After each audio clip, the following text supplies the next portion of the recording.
ونعوذ بالله من شرور أنفسنا ومن سيئات أعمالنا من يهد الله فلا مضل له ومن يضلل فلا هادي له وأشهد أن لا إله إلا الله وحده لا شريك له وأن محمدا عبده ورسوله أكرمه بالنبوة وجعله رحمة للعالمين اللهم صل وسلم على عبدك ورسولك وحافظ سرك ومبلغ رسالتك وصلى على وسيه وأخيه أمير المؤمنين وعلى الصديقة الطاهرة فاطمة سيدة نساء العالمين وصلى على سبطه الرحمة الحسن والحسين سيد شباب أهل الجنة وصلى على أئمة المسلمين علي بن الحسين ومحمد بن علي وجعفر بن محمد وموسى بن جعفر وعلي بن موسى ومحمد بن علي وعلي بن محمد والحسن بن علي والخلف القائم المهدي حججك على عبادك وأمنائك في بلادك صلاة كثيرة دائمة اللهم كن لوليك الحجة بن الحسن صلواتك عليه وعلى آبائه في هذه الساعة وفي كل ساعة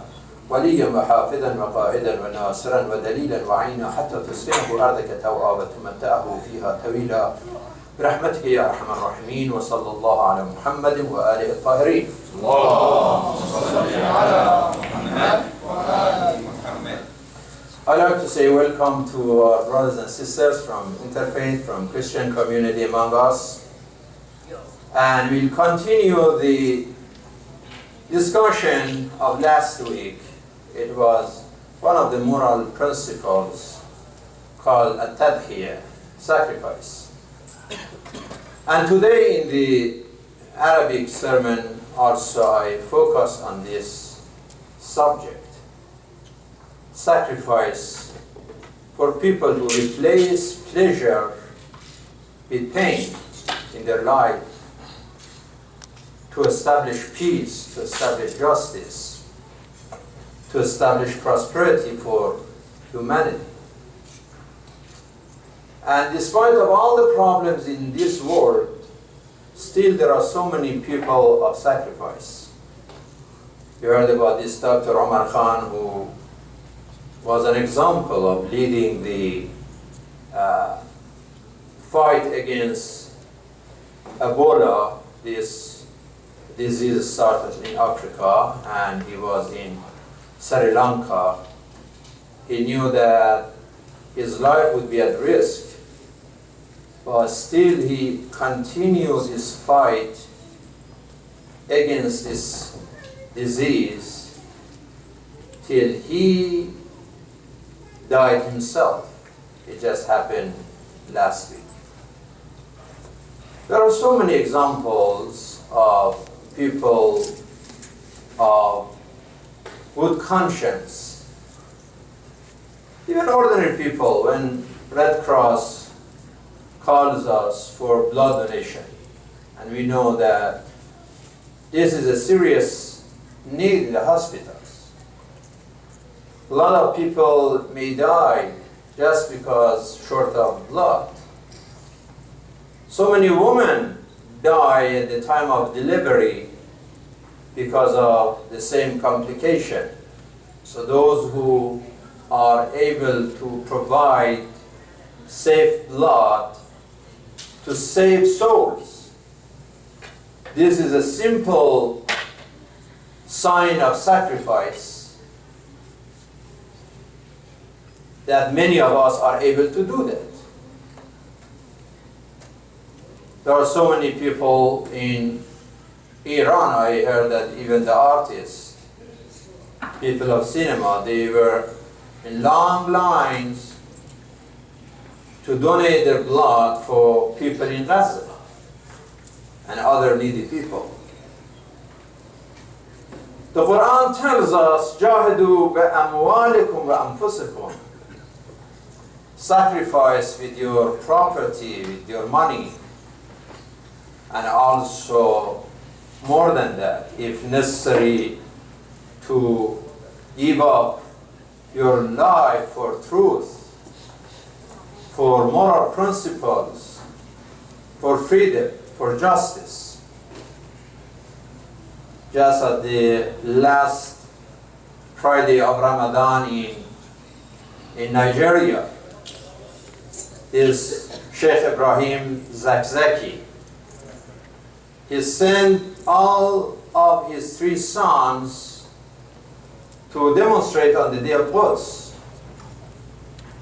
When the Nigerian government's army attacked them and just opened the fire to all the demonstrators, and they killed all 3 sons of Sheikh Zakzaki because they were in simple, peaceful demonstration to show solidarity with the oppressed. So there are so many examples of sacrifice. You heard in the website of Ayatollah Sistani this week. Ayatollah Sistani is the highest religious authority in the Shia world. Please, if you have your cell phone with you, if you can silence your cell phone during the khutbah and sermon and also the salat. He, in his official website, Ayatollah Sistani, said that just call me Sayyid Ali Sistani. Don't say Ayatollah al-Udma. Don't say Ayatollah, don't say Udma. The sign, the greatest sign of God. Don't say that. Just say Sayyid Ali Sistani. And he is the highest authority in the Shia Muslim world. Ayatollah Bahjat, Allah bless his soul, he was also a great marja. When he signed Al-Aqal Bahjat. Al-Aqal means the smallest one. He showed his tawadu, humility. He didn't want all this title, Samahat, Ayatollah, Al-Udma, all of these titles. So just drop it. Because if you have the quality, you feel comfortable, you don't need it.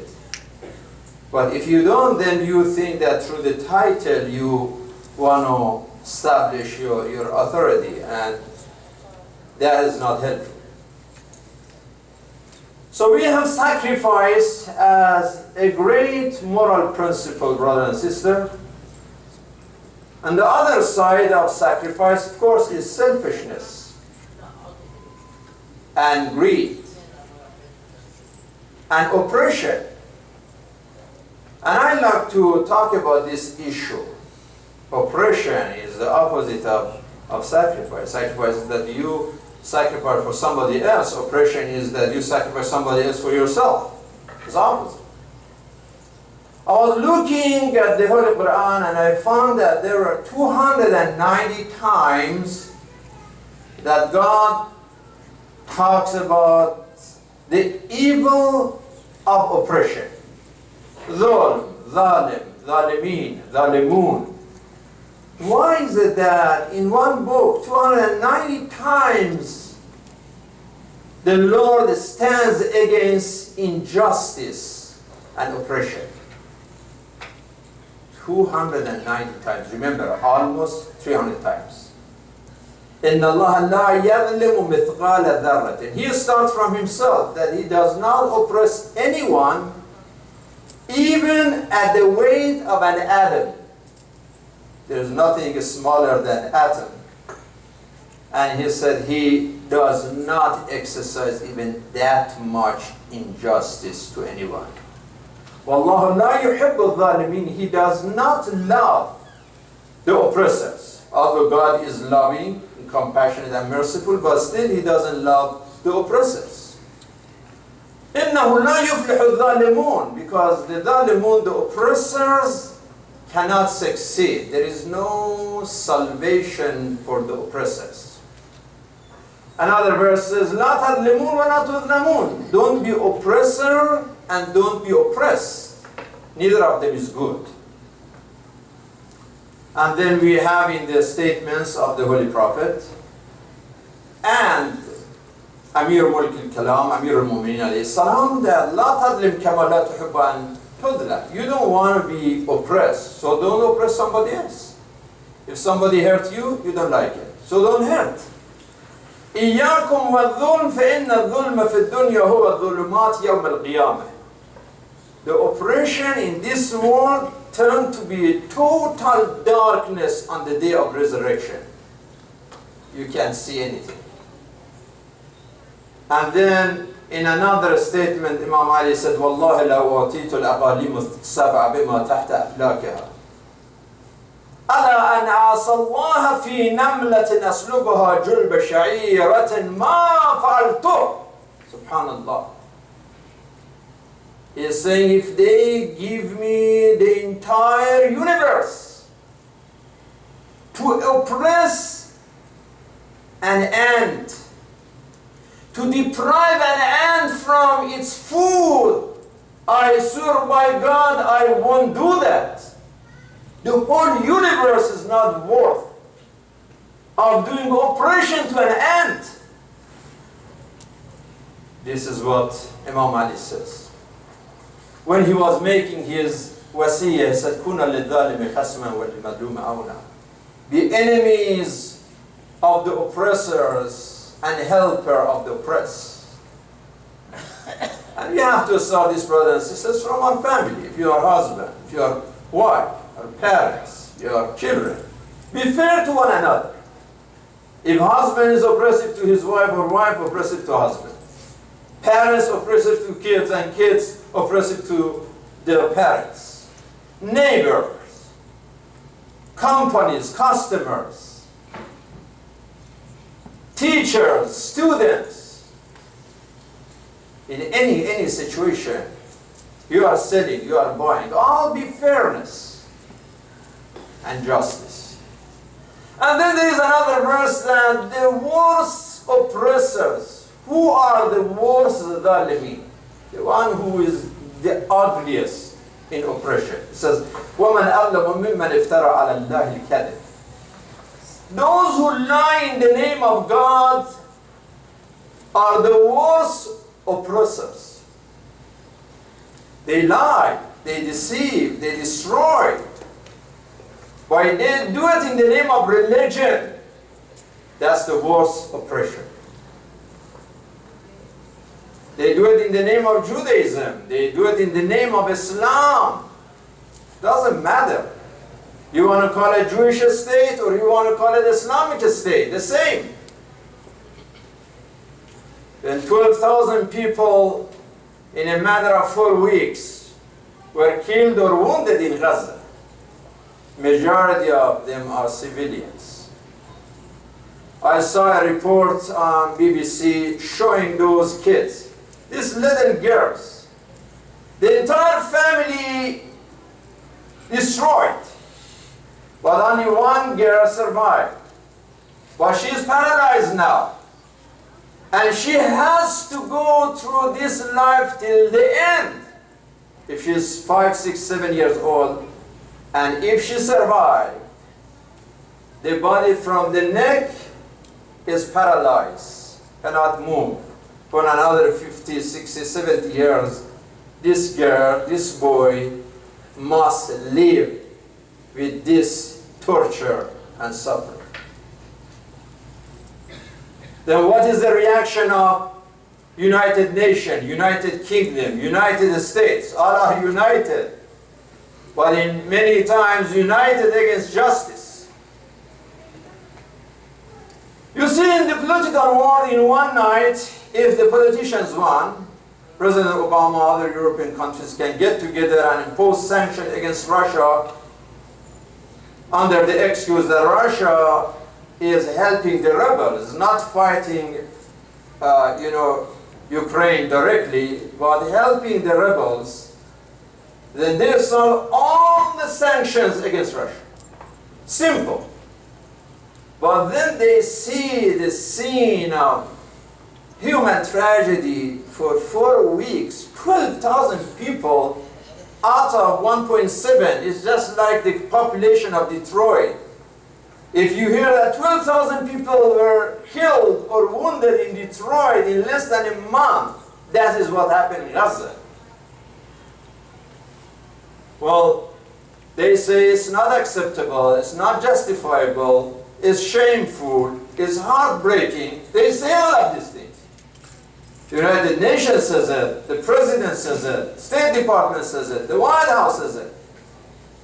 But then what? 359 congressmen against only 7 who said no. 395 representatives of our House, they approved a proposal, a package, as a matter of fact, a package of sending more money and more military to strengthen the Iron Dome system in Israel so the civilians won't die. And we are against the killing of civilians, whether in Gaza or whether in Jerusalem or anywhere. But I'm saying that if we have Iron Dome to save the Israelis, how come the Gaza people don't deserve to have Iron Dome for them too? Are you saying that if they die, we don't care? So this is racism then. That some people are important, they have to survive, but some people, if they stay, if they die, they die. Doesn't matter. That we don't care. Looks like they are not human beings.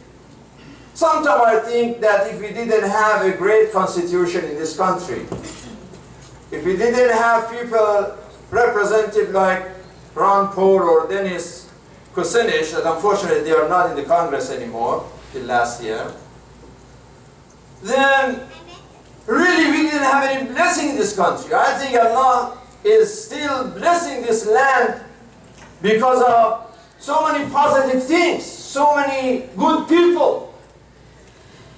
But there is so much injustice at the same time. And somebody even like the president of Nicaragua, President Daniel Ortega, he is asking the Pope to please help get these demons out of Netanyahu. Also, Ortega, I don't know if he is even Christian or is more communist, but as a human being, he is saying it. He is asking Pope to free Netanyahu from Shaitan, from Satan, from demons. But then you see the former Israeli ambassador in Egypt talking, and a New York Times published this interview, that 4 countries, Saudi Arabia, Egypt, Jordan, and United Arab Emirates, they send messages to Israel to break Hamas. Can you imagine? So our Congress is sending money and military, and then some of these ugly Arab rulers, they are on the same page. So they are exercising not only oppression, but also hypocrisy. Also hypocrisy. Now King Abdullah, he made a lecture last week talking against Daesh, ISIS. May God punish the liars. You guys created Daesh. You created ISIS in that area. With your money, with your military, with your media. And with some of those filthy fatwa of so-called Wahhabi scholars, that they make it clear, yeah, you can go and kill and destroy. Kill the husbands in front of their wives. And then enslave the wives and distribute them among so-called mujahideen. May God punish those mujahideen. They are not mujahideen fi sabilillah. They are mujahideen fi sabil shaitan. They are fighting not for Allah but for evil. They say, well, fi sabil jihad, even zina is okay. Adultery is okay. Raping a woman whose husband just were killed is okay. And out of respect for this podium, I cannot say more. that now there are some of those Wahhabis, Mufti, they are saying even Lawat is okay. I don't want to go to the details now. But they are saying anything is okay for Mujahideen, just to be okay to continue their crime against humanity. Everything becomes halal. Rape is halal. Adultery is halal. Everything is halal. Because they are doing it for God. They are doing it for Allah. No, they are doing it for evil. They are doing it for their ego. They are doing it for their selfishness and greed. They are doing it for more power, for stealing from people. Can you imagine millions and millions of people who are homeless and hungry in Syria, in Iraq? And now our president finally said that we are going to send some water and food for the Yazidi community. This is not Yazidi, this is Yazidi community, by the way. They are Zoroastrian in Iraq. And finally he did so. But then he said that, but we are not going to have a strike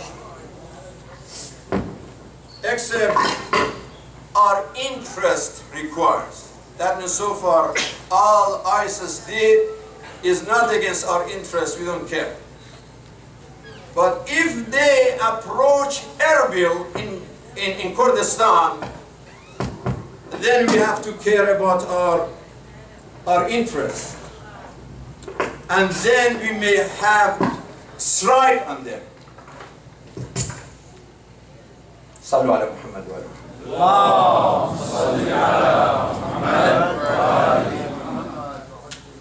So what is going on now? A terrorist organization with extremism, using people's ignorance and people's poverty, and do war crime against humanity, and does all this in the name of Sharia. This is not Shariatullah, this is Shariatul Shaitan. In the beginning they used to say that, well, they are just killing the Shia. Who cares about Shia? You know, maybe they are right, maybe Shia are wrong. But when they occupied Mosul and killed the Sunni Imams and destroyed mosques and destroyed even the maqam of Nabi Yunus wa Daniel, the graves of the prophets. In Syria they destroyed maqam Ibrahim. There's a place belonged to Nabi, the Prophet Abraham, they destroyed that. So it's not about Shia or Sunni. They are against any sign of science and civilization and culture and history and common sense. And this is why now they are approaching Lebanon and fighting with the army in Lebanon. And then now the king of Jordan is nervous, the guys who helped it. And then Saad Hariri is saying, well, I met with the king of Saudi Arabia and he's providing $1 billion to the Lebanese army. I don't know how many $1 billion he gave to Daesh and ISIS. And it's okay, you get money and you get money and you fight each other and kill each other. Then we in Saudi Arabia, we are okay. We are safe. So brothers and sisters, it's not exaggeration to say that ISIS is a conspiracy against Islam, to commit against Islam and against Christianity, and against human morality. They never fight Israel, obviously.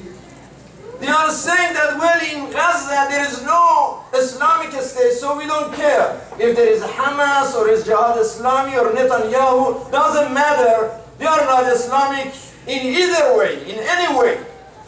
So they are even attacking those people who are under bombardment. They are saying that they deserve to die because there is no Islamic state. And what they mean by Islamic state is a terrorist approach in the name of the Sharia, which is not Sharia rahmatan lil alameen, it's not Sharia Qur'aniyya, has nothing to do with Sunnatul Nabi sallallahu alayhi wa sallam, doesn't have it. And this is why now ulama al-ummah, don't think brothers that this is only a Shia issue. 95% of ulama al-ummah from Shia and Sunni, they made a statement against ISIS and other extremists and terrorists. And the 5% that they didn't and supported, they are like a Wahhabi and Salafi, not all the Wahhabi, but the most crazy one of them, that did this, such a thing. Just a couple of days ago, Imam Mustafa, a Turkey, told me, because we co-chaired the Council of Imams in Michigan, and he told me, Sheikh Elahi, always I thought that, you know, you were wrong, but I hate now to say that you are right. Everything that you used to say about Saudi Arabia and others, now you prove to be right. Because what we see is unbelievable. As a matter of fact, if we go to the theories of Edward Snowden, I don't know if it is right or wrong, but he is saying that certain international, and he mentioned 3 countries, intelligence service, they wanted Daesh and ISIS to bring all these crazy terrorists from all over the world in one area and make a hornet's nest to make security for Israel. And that's what they are doing, that anything in the area to be destroyed. So what is the solution, brothers and sisters? We can give lecture. Ban Ki-moon can give a lecture, and president can give a lecture. But you have power, you have money. I should give a lecture because I don't have any of them. But you guys are in power, do something about that. Just giving a lecture, we know the problem. We know the suffering. We know it is not acceptable. We know it's not justifiable. We know it's war crime. We know it's a conspiracy. But what do you want to do about that? Unfortunately, if they wanted to do something about it, they should have done it by now. Not too much hope on politicians. It's just hope on the people, on Muslims and Christians, to be united. Because we are facing the common enemies. That they destroy the mosque, the same time that they destroy the churches. They kill the imams the same time that they kill the priests. They have to be united. But before we talk about the unity of Muslim and Christian, that there are some of them among us, brothers and sisters from Christian denominations, we should start from our Muslim community to have more connection, more awareness, more education. We need more brotherhood when we don't need bomb. We need sacrifice and we don't need selfishness. We need more unity and connection, and know this unity and this connection. We as Muslim and Shia and Sunni, we have to work together and find a solution. I really get upset when even sometimes I go to the Imam's meeting and I hear one Imam say, there's nothing we can do about that. It's out of our control. Whatever is going on in the Middle East, it's just in the Middle East. There's nothing we can do about that. We may not be able to change the thing 100%, but to say that there is nothing we can do, that is wrong. That's not Qur'ani. Quran doesn't teach us this. Yes, if you have this mentality that I can't, you can't. But if you say, yes I can, yes I can, yes I must, yes I should, yes I could, then there is something you can do. The Jewish community are successful. They never says, forget about Israel. We are just want to look at the locality, what's going on in our area. You go to the synagogues, they always talk about Israel all the time. But now we see even some of our imams are frustrated and lost their hopes, and there is nothing we can do. We are not saying to start fighting anybody, but we say that let us bring more awareness, more education, more unity among ourselves, and let us support those imams and those centers who are active and who are dynamic. Let us help them with our ideas, with our participation, with our money. Let us do something. Other than that, we can just sit down and be negative and cry forever and nothing is going to change. But if we are people of action, that counts. وَلَعْمَلُوا فَسَيَرَ اللَّهُ عَمَلَكُمْ وَرَسُولُهُ وَالْمُؤْمِنُونَ. Act, since God will see your action. It's not just what you say, but what you do. Our politicians, unfortunately, many of them don't practice what they preach 100%. But we have to change this. When we go to election to see if you vote for you, are you going to practice what you preach? That's the only condition that we can make with our politicians. And say the same thing to ourselves. نسأل الله سبحانه وتعالى أن يفرج عن المسلمين ويرد كيد أعدائهم على نحورهم وأن يقطع أياد الفتنة والفرقة والقتل والإرهاب عن بلاد المسلمين وأن يغى الأمة شر الفتن ما ظهر منها وما بطن والحمد لله رب العالمين وصلى الله على محمد وآله الطاهرين وصحبه المنتجبين بسم الله الرحمن الرحيم قل هو الله أحد الله الصمد لم يلد ولم يولد ولم يكن له كفوا أحد